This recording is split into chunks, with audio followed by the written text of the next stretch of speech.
Hello everyone. So Marvel के phase 4 और phase 5 में जितने भी प्रोजेक्ट्स आए हैं उससे हमें मार्वल के बारे में और पता चला है जो हमें पिछले 3 फेजेस से पता नहीं था।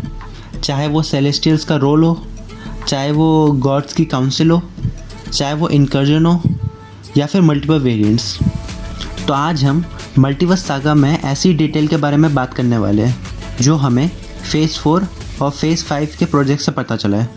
So let's start.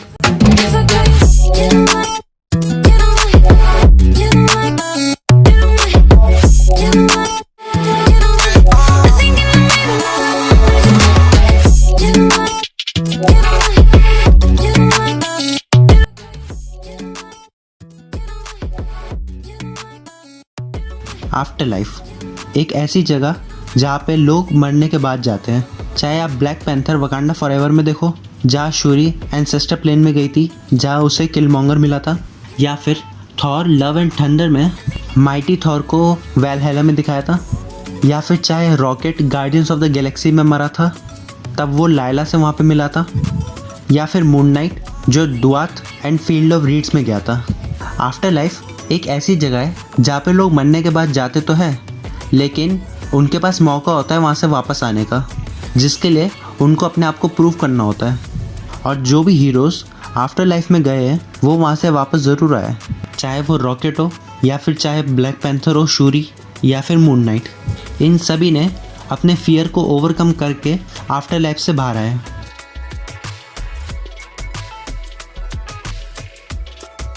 सेलेस्टियल्स एक ऐसे बीइंग है जिनको कहा जाता है क्रिएटर ऑफ यूनिवर्स, और सेलेस्टियल के मुताबिक वो हर प्लैनेट जो क्रिएट करते हैं उधर एक सीड डालते हैं, जो जैसे ही उस प्लैनेट में पॉपुलेशन इंक्रीज होगी तो वो सीड भी ग्रो करेगा और वो बनेगा एक नया सेलेस्टियल, जो कि हमें इटर्नल्स में दिखाया गया था। और इस चीज़ को सक्सेसफुल बनाने के लिए सेलेस्टियल्स हर एक प्लैनेट में इटर्नल्स को भेजते हैं, जिसमें हर मिशन के बाद उनकी मेमोरी वाइप आउट करी जाती है। लेकिन मल्टीवर्स सागा में सेलेस्टियल्स का रोल क्या होगा? अगर सेलेस्टियल्स क्रिएटर है यूनिवर्स के तो क्या वो इनकर्जन जैसे प्रॉब्लम को रोक नहीं सकते? कैंग पूरे मल्टीवर्स पे कंट्रोल करके बैठा है लेकिन सेलेस्टियल्स को रोक नहीं सकते। सेलेस्टियल्स का काम बस इतना है कि वो क्रिएशन करे, उसके बाद जैसी वो सीड पूरा तैयार हो जाए तो उससे एक नया सेलेस्टियल आ जाए। और र्यूमर की माने तो इटर्नल्स 2 में जो मेन विलन होगा वो अरिशेमी होने वाला है, क्योंकि इटर्नल्स ने टियामुट को जिंदा होने नहीं दिया।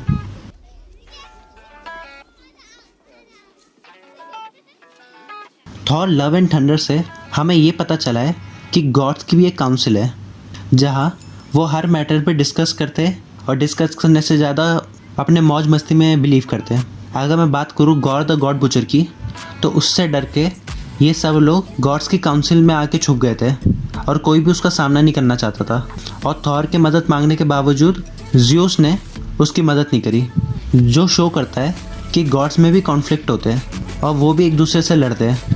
जहाँ अब हमें थॉर 5 में हरकुलिस वर्सेस थॉर देखने को मिलेगा, और हर गॉड ज़्यूस जैसा नहीं होगा जो उसको सपोर्ट करता है।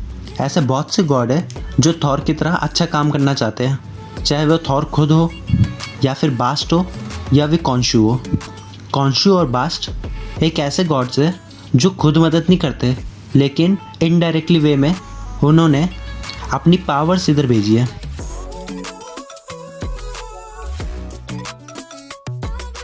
Doctor strange multiverse of madness से हमें एक नया टर्म सुनने को आया है जो कि है इनकर्जन। इनकर्जन एक ऐसी चीज़ है जिसका मतलब है 2 यूनिवर्स का कोलाइड करना, 2 प्लैनेट का नहीं, 2 यूनिवर्स का कोलाइड करना। और ये तभी होता है जब उसमें कोई डिसबैलेंस हो, और ये डिसबैलेंस का मतलब कुछ भी हो सकता है, चाहे वो लोकी में दिखाया हुआ नेक्सस इवेंट हो, चाहे वो नोवे होम में दिखाया गया स्पेल का मिसकास्ट हो, या फिर दूसरे यूनिवर्स में जाके वांडा की तरह लोगों को ख़त्म करना हो। ऐसी बहुत सी चीज़ें हैं जो इनकर्जन को जन्म देती है। और अगर किसी भी यूनिवर्स को इनकर्जन से बचना है तो या तो जिससे इनकर्जन स्टार्ट हुआ है उसी प्लैनेट को ख़त्म कर दो, या फिर जिससे टकराने वाला उसको ख़त्म कर दो।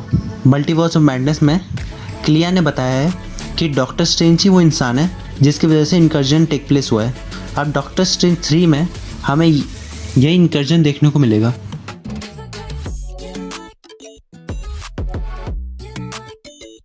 मिस मार्वल से अपना डेब्यू करने के बाद कमाला खान ए मिस मार्वल हमें द मार्वल्स में दिखने वाली है। लेकिन कमाला की जो इंटरेस्टिंग बात है वो दो चीज़ें, पहली कि वो म्यूटेंट है और दूसरी उसके बैंगल्स। अब जिनको भी लग रहा है कि कमाला को अपनी पावर्स बैंगल से मिली है, नहीं, ये जितनी भी उसके लाइट की पावर्स है वो बिकॉज ऑफ म्यूटेशन मिली है। लेकिन कमाला की जो पावर्स है वो अनलिश हुई है बैंगल से। मतलब बैंगल जो है वो कमाला की पावर्स को बाहर निकाल रहा है। अगर कमाला को बैंगल्स ना मिलते तो कभी ना कभी उसको अपनी पावर्स ऑलरेडी मिलनी थी। अगर आगे जाके कमाला के बैंगल्स भी हट जाते उससे तब भी उसकी पावर उसके पास रहेगी। लेकिन ये कमाला के बैंगल्स की हिस्ट्री क्या है? हमें ये तो पता है कि कमाला के एक बैंगल तो आयशा के पास थे और दूसरा बैंगल क्री के पास है, जो हमें देखने को मिलेगा द मार्वल्स में। लेकिन ये बैंगल्स है किसके? क्योंकि according to Miss Marvel series उसमें कमाला के बैंगल्स विलन को चाहिए थे, क्योंकि कमाला के बैंगल्स की ज़रूरत इसलिए थी ताकि वो पोर्टल खोल सके अनदर डायमेंशन का, जो कि था न्यू डायमेंशन। लेकिन द मार्वल्स में जो विलन है डार्क बैन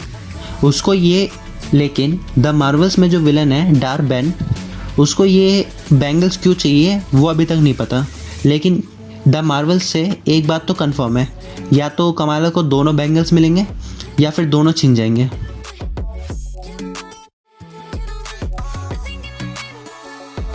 लोकी सीरीज से हमें पता चला था कि किसी भी इंसान के हर यूनिवर्स में मल्टीपल वेरिएंट्स हो सकते हैं और जिसके कोई भी मल्टीपल वेरिएंट्स नहीं होते वो कहलाता है नेक्सस बीइंग।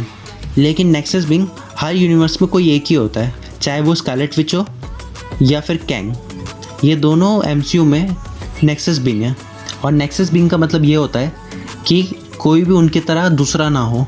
आप चाहे वो लोकी को देख लो तो लोकी एक यूनिवर्स में मर चुका है, लेकिन मुझे नहीं लगता कि वो कभी मरा है। चाहे वो अर्थ 616 का लोकी हो या फिर दूसरे यूनिवर्स की सिल्वी या फिर क्लासिक लोकी या फिर किड लोकी है, ये सब शो कर रहे हैं कि एक ही पर्सन के मल्टीपल वेरिएंट्स हो सकते हैं। या फिर doctor strange multiverse of madness में हमें प्रोफेसर एक्स का वेरिएंट, पैगी कार्टर और मारिया रैम्बो भी देखने को मिली, जो ये शो करता है कि जितने भी हीरोज़ हैं उनके मल्टीपल वेरिएंट्स होंगे एवरी यूनिवर्स में। या फिर डॉक्टर स्ट्रेंज जिसके मल्टीपल वेरिएंट्स थे। अब हर यूनिवर्स में जितने भी हीरोज़ हैं उनके मल्टीपल वेरिएंट्स होंगे, कुछ अच्छे भी होंगे और कुछ बुरे भी। और सीक्रेट वॉर्स में हमें यही दिखाया जाएगा कि जिनको हम अपने यूनिवर्स में हीरो समझते हैं वो दूसरे यूनिवर्स में बहुत बड़े विलन हैं।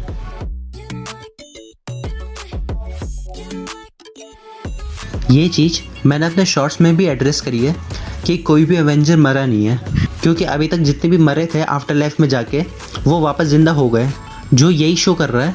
क्योंकि एमसीयू को हर एक कैरेक्टर चाहिए सीक्रेट वॉर्स में, चाहे वो छोटे से छोटा कैरेक्टर हो या फिर बड़े से बड़ा। ये लोग अभी बिल्कुल रिस्क नहीं लेना चाहते, चाहे वो थॉर हो, हल्क हो या फिर हॉकाई, ये सभी को बचाना चाह रहे हैं एक बड़े इवेंट के लिए।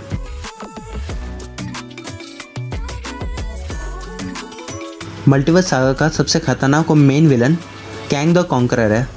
अब कैंग द कॉन्करर के बारे में तो हम सब जानते ही है कि वो कौन है, टाइम से खेलता है वो। लेकिन वो ऐसा करता क्यों है, उसका रीज़न क्या है? क्योंकि अगर हम कॉमिक्स की बात करें तो ये सब वो रवोना के लिए करता है। कैंग, ही हू रिमेन्स, इमोर्टस, स्कारलेट सेंचुरियन, रामाटोट, कोई भी नाम दे सकते हो इसको, क्योंकि ये सब एक ही है। कैंग के बारे में अभी तक हम जो जानते हैं वो ये है कि कैंग के एक पार्ट ने टीवीए को बनाया और बाकी जो पार्ट्स है वो पूरी टाइमलाइन में कब्जा करना चाहते हैं और वो एक दूसरे के दुश्मन हैं। लेकिन वो ये सब कर क्यों रहा है? अगर उसको कॉन्कर ही करना है तो एक यूनिवर्स को कॉन्कर कर सकता है, एक प्लेनेट को कॉन्कर कर सकता है, ज़्यादा नहीं तो एक शहर को कॉन्कर कर सकता है। लेकिन पूरी टाइमलाइन को कॉन्कर करने का उसने क्यों सोचा? क्योंकि अगर हम कॉमिक्स की बात करें तो कैंग ये सब करता है रवोना को पाने के लिए, लेकिन फिर भी उसको वो नहीं मिलती। लेकिन एमसीयू में मल्टीवर्स सागा में क्या कॉमिक्स से इंस्पिरेशन लेगा या फिर वो कोई डिफरेंट टेक लेगा कैंग के लिए? जो अभी तक उसका रीज़न जो है कॉन्कर करने का वो बस ये है कि वो अपने ही पार्ट से चिढ़ता है और वो जितने भी कैंग हैं उन सब से सुपीरियर दिखना चाहता है, इसलिए हर एक वेरिएंट एक दूसरे का दुश्मन है।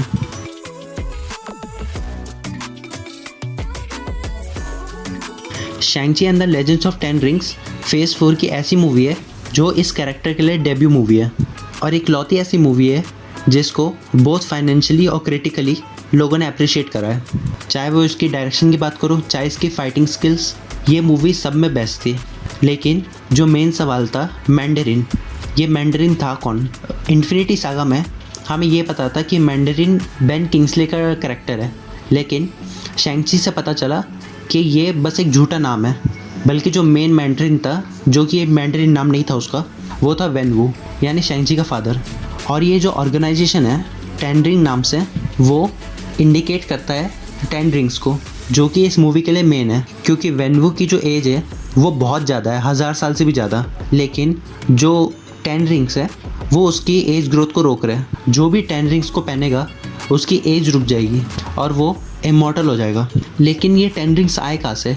अगर वेनवू की बात करो तो उसको ये कहीं से मिले थे, लेकिन कहाँ से मिले थे वो बताया नहीं। और मूवी के एंड में आते आते ये रिंग्स शैंग-ची को मिल जाते हैं और पोस्ट क्रेडिट सीन में हमें ये दिखाया जाता है कि ये ना क्री की टेक्नोलॉजी है और ना ही वाइब्रेनियम। तो ये आया कहाँ से है और ये किसी को सिग्नल भेज रही है, तो ये रिलेटेड किससे है, ये भी हमें आगे देखने को मिलेगा।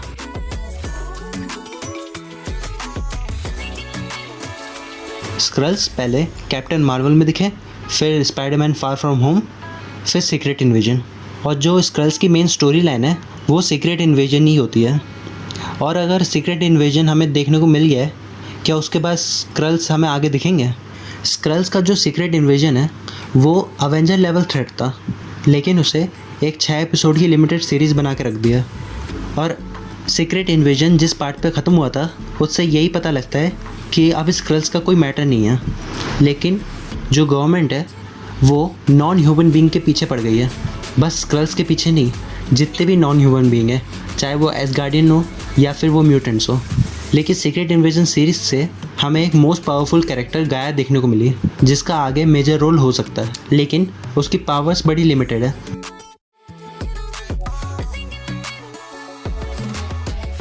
TVA time variance authority. TVA का काम करने का पैटर्न इस टाइप का है कि जो भी एक नेक्सस इवेंट क्रिएट करेगा उसको TVA पकड़ लेगी और उसको प्रून कर देगी। लेकिन उन्होंने सिर्फ लोकी को पकड़ा, ना ही कमालो को, ना ही शैंग-ची को और ना ही अवेंजर्स को।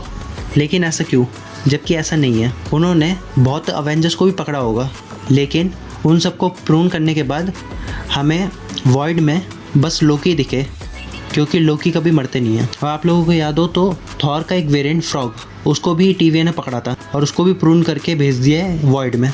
लेकिन TVA ने जो मेन टाइमलाइन के अवेंजर्स है, मार्वल 616 यूनिवर्स के अवेंजर्स को नहीं पकड़ा। ऐसा क्यों? और उनका ये कहना था कि उनका जाना एक नेक्सस इवेंट नहीं था, लेकिन लोकी का टेसरेक्ट लेके जाना एक नेक्सस इवेंट है। TVA का वर्किंग पैटर्न तो हमने जान लिया, लेकिन TVA कहाँ एग्जिस्ट करता है वो अभी तक नहीं पता। बस हमें ये पता है कि वो टाइम के पार एग्जिस्ट करता है, और ये चीज़ हमें लोकी सीज़न 2 में पता चलेगी।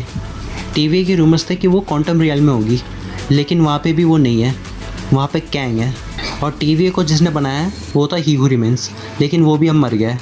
तो अब TVA चला कौन रहा है और इनको ऑर्डर कौन दे रहा है, ये सब हमें पता चलेगा लोकी सीज़न 2 में। तो ये थे वो MCU की डिटेल्स जो हमें मल्टीवर्स सागा में देखने को मिले। अभी मल्टीवर्स सागा का हाफ वे कंप्लीट हुआ है, जहाँ फेज़ 4 कंप्लीट है और फेज़ 5 का हाफ वे है।